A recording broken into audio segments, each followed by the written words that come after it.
ka bang French word? Yan. Bonjour. Ano? Bonjour, bonjour.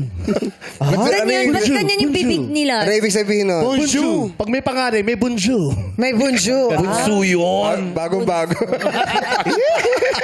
Ikaw, MC, meron ka bang mga French word? French? Oo. Anak ko, bagong-bago rin. Ano yan? Ano yan? Baka hindi nyo alam to, Sabihin mo. Isibo ko po sa Hoy, ang haba na sabi ko word lang, pero sa'yo word. Ano? Ten. Paano? Isibo ko po sa Napakabago sabihin? yun. O, ito pa, mas bago. Hindi alam ni Kim Chu kasi Chinese siya. Hindi mo alam yun? Ah. My God, ice buko for sale. Hindi mo alam. Hindi mo alam yun? Diyos ko naman. Ito pa.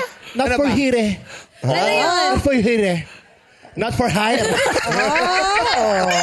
Di mo yun nalaman. Ngayon Ngayon lang. alam ko na. Ay, wala. Maraming salamat, MC at Lassie. Oh, at dahil Tandaan niyo yun, dyan, we.